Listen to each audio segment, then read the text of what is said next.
അമ്മേ പരിശുദ്ധ അമ്മേ പരിശുദ്ധ ദൈവമാതാവേ, കൃപാസനത്തിലൂടെ ഞങ്ങൾക്കും ഞങ്ങളുടെ ദേശത്തിനും അമ്മ മധ്യസ്ഥം തേടി തന്ന എല്ലാ അനുഗ്രഹങ്ങൾക്കും കൃപകൾക്കും ഞങ്ങളിപ്പോൾ ഹൃദയം നിറഞ്ഞ നന്ദി പറയുന്നു.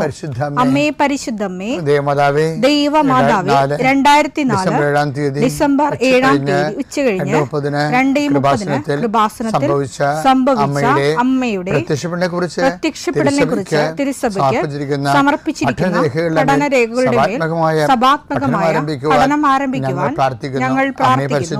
അമ്മേ പരിശുദ്ധമേ, ഭൂസ്വർലോകങ്ങളുടെ രാജ്ഞിയായ അങ്ങേയ്ക്ക് ഭൗമസംരക്ഷണത്തിനായി പ്രപഞ്ചപ്രകൃതിയെ തന്നെ തിരുസഭ പ്രതിഷ്ഠിക്കുവാൻ ഈ പ്രത്യക്ഷീകരണം വഴി ഇടയാക്കണമേ. പരിശുദ്ധമേ, ജപമാല മാതാവേ, സകല കൃപാസനം പ്രാർത്ഥനയോടും ചേർത്ത് ഞങ്ങളിപ്പോൾ പ്രാർത്ഥിക്കുന്ന ഈ കുടുംബത്തിന്റെ പ്രത്യേക നിയോഗം പറ മക്കളെ.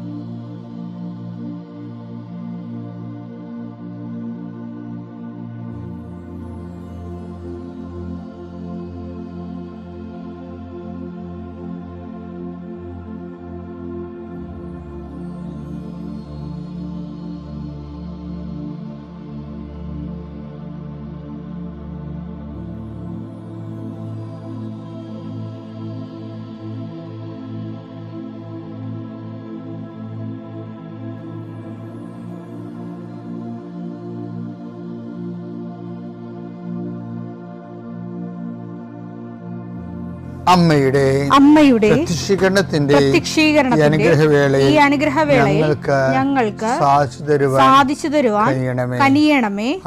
ആമേൻ. വിശ്വാസ പ്രമാണം. സർവശക്തനായ പിതാവും ആകാശത്തിന്റെയും ഭൂമിയുടെയും സൃഷ്ടാവുമായ ദൈവത്തിൽ ഞാൻ വിശ്വസിക്കുന്നു. അവിടുത്തെ ഏകപുത്രനും ഞങ്ങളുടെ കർത്താവുമായ ഈശോമിശിഹായിലും ഞാൻ വിശ്വസിക്കുന്നു. ഈ പുത്രൻ പരിശുദ്ധാത്മാവിനാൽ ഗർഭസ്ഥനായി കന്യകാമറിയത്തിൽ നിന്ന് പിറന്ന് പൊന്തിയോസ് പീലാത്തോസിന്റെ കാലത്ത് പീഡകൾ സഹിച്ച് കുരിശിൽ തറയ്ക്കപ്പെട്ട് മരിച്ച് അടക്കപ്പെട്ട് പാതാളങ്ങളിൽ ഇറങ്ങി മരിച്ചവരുടെ ഇടയിൽ നിന്ന് 3-ാം നാൾ ഉയർത്ത് സ്വർഗത്തിലേക്ക് എഴുന്നള്ളി സർവശക്തിയുള്ള പിതാവായ ദൈവത്തിന്റെ വലതുഭാഗത്തിരിക്കുന്നു. അവിടെ നിന്ന് ജീവിക്കുന്നവരെയും മരിച്ചവരെയും വിധിക്കുവാൻ വരുമെന്നും ഞാൻ വിശ്വസിക്കുന്നു. പരിശുദ്ധാത്മാവിലും ഞാൻ വിശ്വസിക്കുന്നു. വിശുദ്ധ കത്തോലിക്കാ സഭയിലും പുണ്യവാന്മാരുടെ ഐക്യത്തിലും പാപങ്ങളുടെ മോചനത്തിലും ശരീരത്തിന്റെ ഉയർപ്പിലും നിത്യമായ ജീവിതത്തിലും ഞാൻ വിശ്വസിക്കുന്നു. ആമേൻ. സ്വർഗ്ഗസ്ഥനായ ഞങ്ങളുടെ പിതാവേ, അങ്ങയുടെ നാമം പൂജിതമാകണമേ. അങ്ങയുടെ രാജ്യം വരണമേ. അങ്ങയുടെ തിരുമനസ് സ്വർഗത്തിലെ പോലെ ഭൂമിയിലും ആകണമേ. അന്നു വേണ്ടുന്ന ആഹാരം ഇന്ന് ഞങ്ങൾക്ക് തരണമേ. ഞങ്ങളോട് തെറ്റ് ചെയ്യുന്നവരോട് ഞങ്ങൾ ക്ഷമിക്കുന്നത് പോലെ ഞങ്ങളുടെ തെറ്റുകൾ ഞങ്ങളോടും ക്ഷമിക്കണമേ. ഞങ്ങളെ പ്രലോഭനത്തിൽ ഉൾപ്പെടുത്തരുതേ, തിന്മയിൽ ഞങ്ങൾ രക്ഷിക്കണമേ. ആമേൻ. നന്മ നിറഞ്ഞ മറിയമേ, സ്വസ്തി. കർത്താവ് അങ്ങയുടെ കൂടെ സ്ത്രീകളിൽ അങ്ങ് അനുഗ്രഹിക്കപ്പെട്ടവളാകുന്നു. അങ്ങയുടെ ഉദരത്തിൻ ഫലമായി ഈശോ അനുഗ്രഹിക്കപ്പെട്ടവനാകുന്നു. പരിശുദ്ധ മറിയമേ, തമ്പുരാന്റെ അമ്മേ, പാപികളായ ഞങ്ങൾക്ക് വേണ്ടി ഇപ്പോഴും ഞങ്ങളുടെ മരണസമയത്തും തമ്പുരാനോട് അപേക്ഷിക്കണമേ. ആമേൻ. എൻ്റെ പ്രിയപ്പെട്ടവർ, ഇന്നത്തെ പ്രാർത്ഥന നമ്മുടെ ദേശത്ത് ചൂട് കൂടുകയും വിഷജന്തുക്കളൊക്കെ കുഞ്ഞുങ്ങളെ വരെ കൊത്തിക്കൊല്ലണവരെ വളരെ ദുരിതപൂർണവും, പിന്നെ നമ്മുടെ ദുരന്തങ്ങളില്ലേ, അതായത് കൃപാസന മാതാവ് 2004 ഡിസംബർ 7 പ്രത്യക്ഷപ്പെടുമ്പോൾ ദുരന്തമുണ്ടാകാൻ പോകുന്നു, പ്രാർത്ഥിക്കണം. അപ്പോൾ ചില ദുരന്തങ്ങൾ നമുക്ക് നിവാരണം ചെയ്യണതിനും പറ്റത്തില്ല. പ്രാർത്ഥിച്ചാണ്, ദൈവമാണ് അതിനെ കൈകാര്യം ചെയ്യേണ്ടത്. ഈ പടക്ക ദുരന്തമില്ലേ, എത്ര 15 പേരല്ലേ മരിച്ചു പോയത്. അതൊക്കെ ഒരു ഓർത്ത് കഴിയുമ്പോൾ നമുക്ക് പിന്നെ മിണ്ടാൻ പറ്റില്ല കുറച്ച് നേരത്തെ. ആ കുടുംബത്തിൻ്റെ അനാഥത്വവും നമ്മൾ എന്തൊക്കെ പറഞ്ഞാലും ആൾ പോയി കഴിഞ്ഞാൽ പിന്നെ ആളിനെ പകരം കാശുണ്ടായിട്ട് കാര്യമില്ല. ആൾ തന്നെയാണ് ശരിക്കും. അത് പോകുമ്പോൾ നമ്മൾ അറിയത്തുള്ളൂ. അപ്പോൾ ഉള്ളവർ ദൈവത്തിനെ ഒപ്പിച്ച് ജീവിക്കുകയും എളിമപ്പെട്ട് ജീവിക്കുകയും നമ്മുടെ നാടിൻ്റെ എല്ലാവിധ ദുരന്തങ്ങളിൽ നിന്നും നാട് രക്ഷപ്പെടണം. ചൂട് എല്ലായിടത്തും ചൂടായി. ഇപ്പം സൂര്യാഘാതം കുഴഞ്ഞു വീണും മരിക്കുന്നവരും അന്തരീക്ഷത്തെ കർത്താവിൻ്റെ തിരുസേനയിൽ സമർപ്പിക്കണം. നമുക്ക് എല്ലാവർക്കും ദേശത്തിന് വേണ്ടി പ്രാർത്ഥിക്കാം. കർത്താവ് ദേശത്തെ അങ്ങ് ഞങ്ങൾക്ക് ഇടം തന്ന ദേശത്തെ ഞങ്ങൾ സമർപ്പിച്ച് പ്രാർത്ഥിക്കുന്നു. ദേശത്തിൻ്റെ താപനിലയെ സമർപ്പിച്ച് പ്രാർത്ഥിക്കുന്നു. ആകാശവും ഭൂമിയും സൃഷ്ടിച്ചവനെ, ആകാശത്തിൻ്റെയും ഭൂമിയുടെയും ഭാവമാറ്റങ്ങളെ അതിൻ്റെ വ്യതിചലങ്ങളെ നിയന്ത്രിക്കുകയും കഴുത്തു പോകുന്നവനെ, കടലിനെ ശാസിച്ചുകൊണ്ട് കാറ്റിനോട് അടങ്ങാൻ കൽപ്പിച്ചവനെ, ഈ ചൂടിനോട് നിൻ്റെ നാമത്തിൽ ഞങ്ങൾ പ്രാർത്ഥിക്കുന്നു. കർത്താവേ, ചൂടിൻ്റെ പ്രത്യാഘാതങ്ങൾ മനുഷ്യർക്കും ജീവജാലങ്ങൾക്കും മരങ്ങൾക്ക് പോലും ബാധിക്കാതെ ഞങ്ങൾക്കിവിടെ ജീവിത സൗഹൃദമുള്ള ചുറ്റുപാടുകളെ അങ്ങ് പുനഃക്രമീകരിക്കണമേ എന്ന് പ്രാർത്ഥിക്കുന്നു. കർത്താവേ, അവിചാരിതവും ആകസ്മികമായ അപകടങ്ങൾ, തൊഴിലുമായി ബന്ധപ്പെട്ട് വരുന്ന അപകടങ്ങൾ, എന്നെല്ലാം അങ്ങയുടെ മക്കളെ അങ്ങ് പരിപൂർണമായി സംരക്ഷിക്കണമെന്ന് യേശുനാമത്തിൽ പ്രാർത്ഥിക്കുന്നു. കർത്താവ്, അന്ധന് കാഴ്ച നൽകിയവനെ, ചെകിടിന് കേട് നൽകിയവനെ, ഊമ്പന് സംഭാഷണ ശക്തി നൽകിയവനെ, ബഹുരോഗ്യസ്യപ്പെടുത്തിയവനെ, തളർവാരോഗ്യസ്യപ്പെടുത്തിയവനെ, മരിച്ചവനെ ഉയർപ്പിച്ചവനെ, കർത്താവേ, നിൻ്റെ തിരുനാമം സ്തുതി പറയുന്നു. ഈ പ്രാർത്ഥന ചെല്ലുന്ന ഇടങ്ങളിലെല്ലാ രോഗികൾ കർത്താവിൻ്റെ നാമത്തിൽ ആശ്വസിക്കുകയും സൗഖ്യമാകുകയും ചെയ്യട്ടെ. കർത്താവേ, സമാധാനമില്ലാത്ത കുടുംബങ്ങൾ, ഭാര്യ ഭർത്താക്കന്മാർ അകന്ന് താമസിക്കുന്നവർ, കർത്താവെ, പരസ്പര സ്നേഹമില്ലാതെ കഴിയുന്നവർ, ജീവിതം തന്നെ ഭാരമായി തോന്നുന്നവർ, മനസ്സിന് നിരാശ ജീവിക്കുന്നവർ, തൊഴിൽഭാരമില്ലാത്തവർ, തൊഴിൽഭാരത്തോടെ ജീവിക്കുന്നവർ, കർത്താവെ, ഒരു തീരുമാനമെടുക്കാൻ പറ്റാത്തവർ, അവർക്ക് ഇന്ന് 12 മണിക്കൊണ്ട് തീരുമാനമെടുക്കാൻ കർത്താവിൻ്റെ നാമത്തിൽ ഞാൻ അവരെ ആശീർവദിക്കുന്നു. കർത്താവെ, ജീവിത മാർഗങ്ങൾ അറ്റുപോയവർ, മുട്ടിപ്പോയവർ, സാമ്പത്തിക ബാധ്യതകളായും ജീവന നടപടികളായും ഭീഷണീയമായ സാഹചര്യം ജീവിക്കുന്നവരെ, കർത്താവെ, മക്കളില്ലാത്തവരെ, കർത്താവെ, ഓരോരോ കാര്യങ്ങൾക്ക് വേണ്ടി ആ ലക്ഷ്യം നേടാൻ വേണ്ടി രാത്രിയും പകലും പ്രാർത്ഥിച്ചും ഉടമ്പടി ചെയ്തും ഉടമ്പടി കാര്യങ്ങൾ നിർവഹിച്ചുമൊക്കെ ജീവിച്ചു പോകുന്നവർ, കർത്താവെ, അവരെല്ലാം ആശീർവദിക്കണം പ്രാർത്ഥിക്കുന്നു.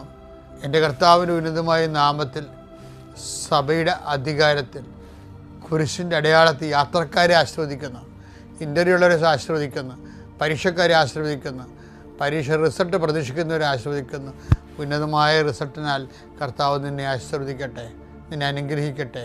ഉപരിപഠനത്തിനും ഉപരി ജോലിക്കും ഉപരി യാത്രയ്ക്കും വേണ്ടിയുള്ള എല്ലാ അനുഗ്രഹങ്ങളും കർത്താവ് നിന്നെ വർഷിക്കട്ടെ. നിത്യം പിതാവും പുത്രനും പരിശുദ്ധാത്മാവായ സർവീശ്വര എന്നേക്കുമാമേൻ. എൻ്റെ പ്രിയപ്പെട്ടവരെ, പിന്നെ നമ്മുടെ ജീവിത മേഖലകളിലെ നമുക്ക് ലൈഫ് ഇൻസ്റ്റിങ്ക്റ്റ് ഉണ്ടല്ലോ. ലൈഫ് ഇൻസ്റ്റിങ്ക്റ്റ് എന്ന് പറയുന്നത് എന്താണ്? ജന്മവാസനകൾ, ജീവിക്കാൻ വേണ്ടിയുള്ള വാസനകൾ. ഈ ലൈഫ് ഇൻസ്റ്റിങ്ക്റ്റിൻ്റെ ജന്മവാസനകൾ അതിനകത്തെല്ലാം ഉണ്ടല്ലോ. നമ്മളുടെ നീഡ്സ്, ആവശ്യങ്ങൾ, നീഡ് ടു ബി സേഫ്, അതിൻ്റെ ഒരു ആവശ്യമാണ്. അതിലാണ് നമ്മൾ വീടൊക്കെ കെട്ടണത്. അത് ജന്മവാസനയാണ് ശരിക്കും. നീഡ് ടു ബി സേഫ് എന്നുള്ളതിൻ്റെ സുരക്ഷിതയായിരിക്കുക. എന്താണ്? Stand safe. അതുപോലെ തന്നെ അതിൻ്റെ മറുപുറം, ആ ഒരു നാണയത്തിൻ്റെ മറുപുറമാണ് ഡെത്ത് ഇൻസ്റ്റിങ്ക്റ്റ് ഉണ്ട്, മരണവാസനകളുണ്ട്. ആത്മഹത്യയല്ല ഞാൻ ഉദ്ദേശിച്ചത്. ഈ അനാവശ്യമായ ഭയങ്ങൾ വരുമല്ല, ഈ നമ്മുടെ ലക്ഷ്യത്തിലെത്താൻ നമ്മളെ പുറകിൽ നിന്ന് വലിക്കുന്നത് ഈ ഡെത്ത് ഇൻസ്റ്റിങ്ക്ട്സാണ്. അത് ഐഡൻറ്റിഫൈ ചെയ്യാൻ പറ്റത്തില്ല, അത് എപ്പോൾ വരുമെന്നറിയാൻ പറ്റത്തില്ല. അത് വരും, പക്ഷേ അത് നമ്മളെ ഇന്ന് ഓരോ കാര്യത്തിനും പല ആൾക്കാരും ഗതി പിടിക്കാതെ വളരാത്തതിൻ്റെ കാര്യം ചില പറഞ്ഞാൽ അതിൻ്റെ അകത്ത് ഒരു റിസ്ക് ഫാക്ടർ ഉണ്ട്. ഇവരെന്ത് റിസ്ക് എന്ന് പറയുന്ന ആൾക്കാർ എപ്പോഴും റിസ്കിനെ കുറിച്ച് തന്നെ പറഞ്ഞുകൊണ്ടിരിക്കും. അതിൻ്റെ അകത്തൊരു 50% റിസ്ക് ഫാക്ടറാണ് എന്ന് വെച്ച് കഴിഞ്ഞാൽ സാഹസമാണെന്ന്, നമുക്ക് പണി കിട്ടുമെന്നുള്ളതാണ്. ഇനി ഈ റിസ്ക് ഫാക്ടർ ഉണ്ടല്ലോ, അത് കവർ ചെയ്യാൻ പറ്റും നമുക്ക്. എന്ന് വെച്ച് കഴിഞ്ഞാൽ അത് it will be there maybe, but we can bind it. നമുക്കതിനെ ഒരു എന്താണ് അതിനെക്കുറിച്ച് ഫെൻസ് ചെയ്യാൻ പറ്റും, വേലി കെട്ടി. അത് നമ്മളല്ല ചെയ്യണത്, ദൈവമാണ് ചെയ്യണത്, ദൈവമാണ് ചെയ്യേണ്ടതും.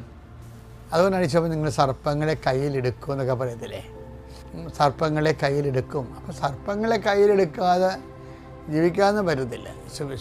സുവിശേഷം കൈമാറ്റാത്ത സമയത്ത് ഇത് പറയണത്, സുവിശേഷം കൈമാറണം.